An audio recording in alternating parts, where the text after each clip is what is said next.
Hey there. Welcome back. Thank you for joining me. I'm feeling a lot better than the last time we hung out. Thank you so much for the support this past few weeks as I figure out the start of radiation, and as I have been processing the departure of my friend Reid. You know, it's strange. Oh, I do want to say this. We talked about this when I started radiation. I wasn't sure if this was a side effect or not, but I'm calling it a side effect, my side effect at least, of radiation. Really foggy, losing words, losing direction. Yeah. So bear with me today, okay? Because, not necessarily able to always find things. So bear that in mind as we go through this conversation, okay? It's been a super strange week, and not a bad week. I'm finding myself coming to this really cool Zen place oh man, you guys, I am into radiation now. Like, I am both feet excited for it. Like, I'll share this evolution of getting there. And a lot of reading and thinking this week, playing around with the concept of is this a simulation? Are we real? Are we virtual? Are we are we someone's ant farm? Lots of things. So going into like really neat places in my brain, and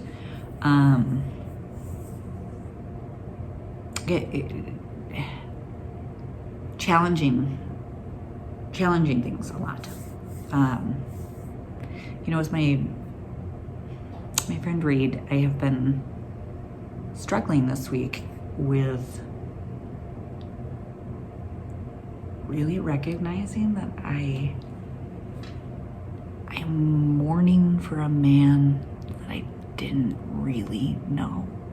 I didn't know Reid. I knew cancer Reid. Like, I don't know what Reid's favorite band was. I don't know what his favorite food was. I don't know what his favorite color was. I don't know what his favorite book was. I don't know if he liked to read. I don't know if he liked to read. Like, it's just super weird. Here's this guy that we talked, and we actually didn't even talk. We text almost every night, every other night for a year. Sometimes one word, sometimes for hours. And we had the most intimate conversations because it was two people that have been told they have a terminal disease and are desperately trying to find a way to stay here and sharing everything that entails with each other, right? So here's this man that I've had incredibly intimate conversations with, and he's had really very sad and intimate conversations with me. Ooh, but I didn't even really know him. How weird is that? It's just strange. I don't know.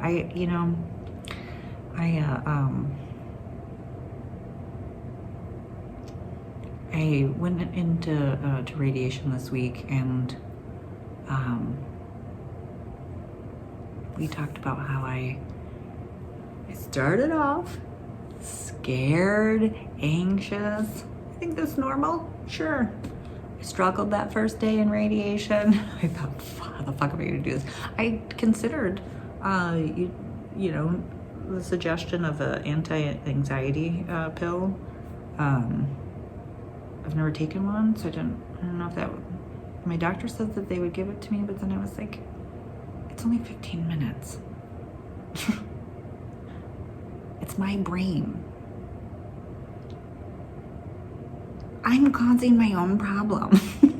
You know? I don't know, it just hit me. It just hit me in this way of I could just clearly see that, hello, this conversation is happening in your own brain. You are the master of your own universe. Therefore, you should be able to do this. And not in a harsh judging way of myself. And if I couldn't do it, if I didn't feel that way, it's perfectly reasonable to take an anti-anxiety. It's perfectly reasonable to use lots of different methods to get through it. But I just, something just clicked. So radiation after that first day wasn't a big deal. I will say, when I started radiation this week, though, I again, it's your own mind that you're dealing with, right? So I was in the middle of my session, and I'm being super zen and got into the space where, you know, I'm welcoming the radiation, I'm envisioning a laser coming in and burning that cancer like a planet exploding, right? Each lesion, that's how I think of it, and I'm super into it. And in the middle of the session, I'm hit with a thought and an overwhelming, like, grief for my friend Reid. I never got to even get in that machine. Never had a chance. Never. His whole time with cancer, he never had hope. That man was diagnosed and told there was nothing they could do and to prepare himself, the same as myself. But I found my miracle teams. I found my surgeons, my cowboy surgeons, and my oncologist who said, damn straight, we will go at it with everything we've got. You get to play. You get to call the shots. He never had that, so he never had hope. And it just hit me in that machine that I just, whoa. Of course, I lost my Zen place. And as that passed through, just the sadness of that, it changed into this burning gratitude, right? Like I'm already very grateful for a lot. Just grateful to be here laughing with you, right? I'm grateful for the warmth of this my little koala onesie. But all of a sudden, I went through that, and I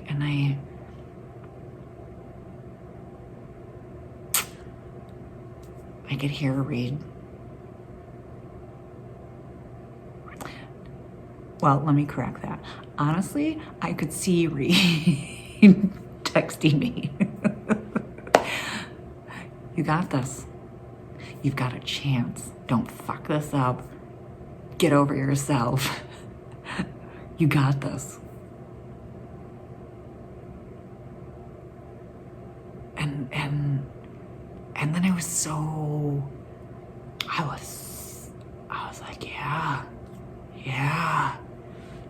And then the whole rest of the session, I was excited and really, I would just start staring at the machine. I'm using one of the machine that they're using on me is one of the newest, fanciest freaking radiation machines. There's only a handful of them throughout the country, and I get to be inside of one. And so now I'm excited watching this machine, envisioning the science that's happening. It's freaking amazing. And now I thought, yes.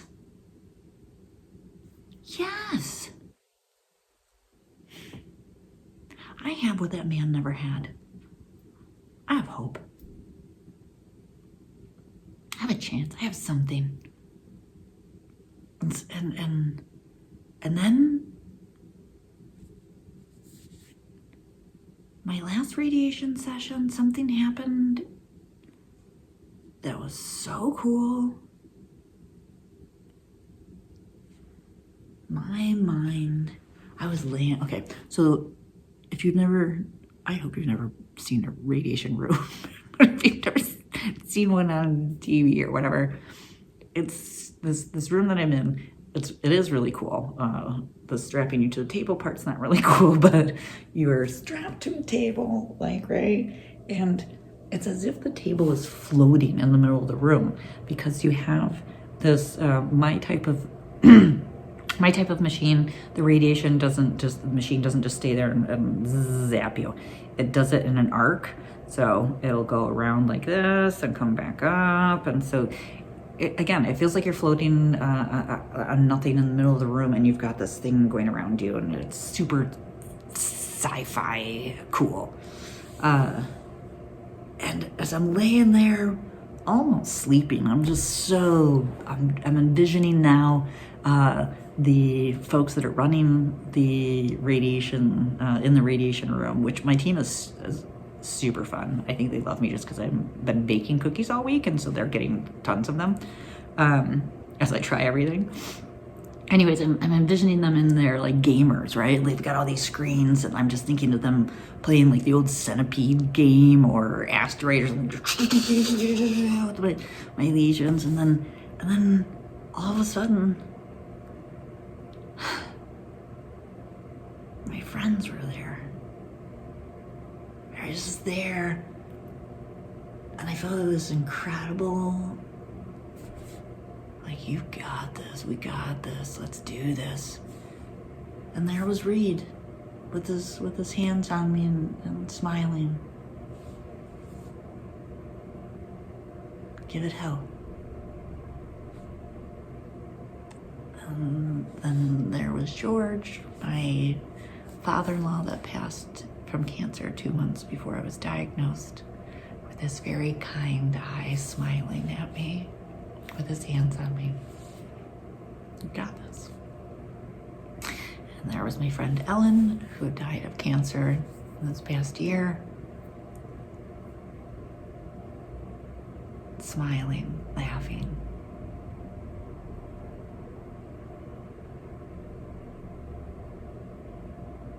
Let's crush this. And there was my friend Kevin, who died of cancer a year before I was diagnosed.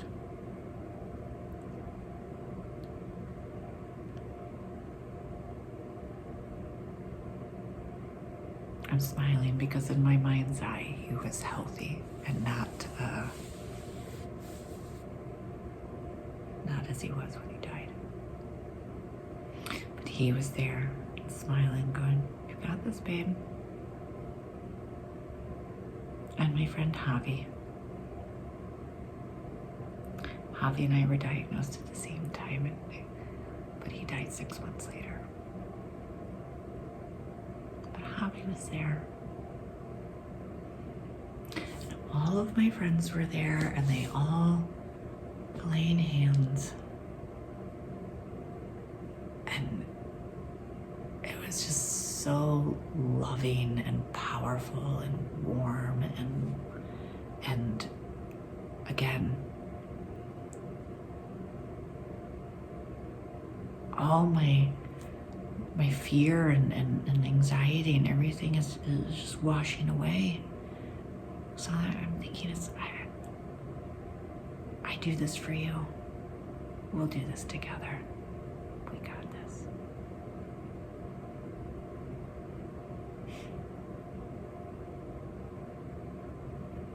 It was really cool.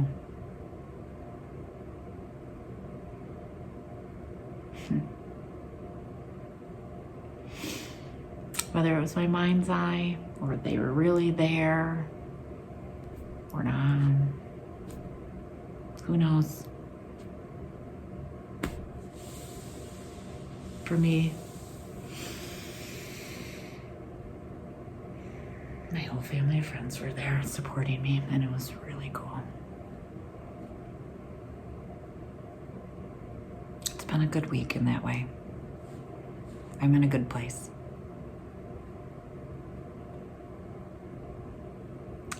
I miss my friend Reid. And every day there's something that I do. Slowly enjoy it. I do it for Reid.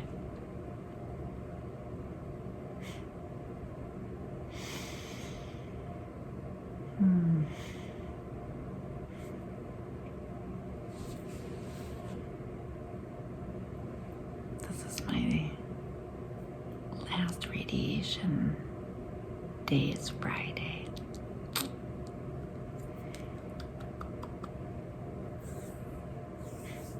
After radiation, I like to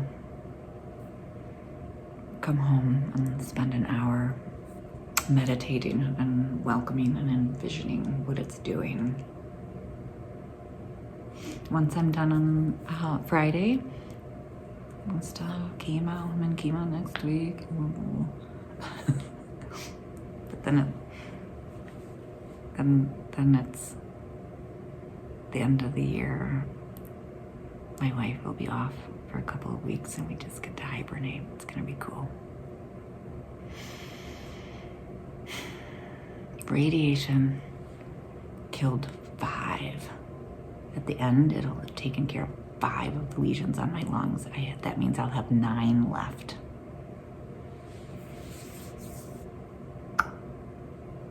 And that'll be for next year.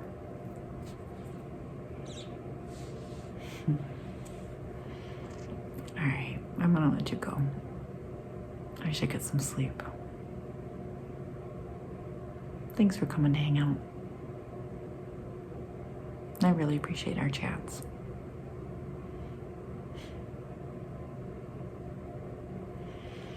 Okay, I'll talk to you next week.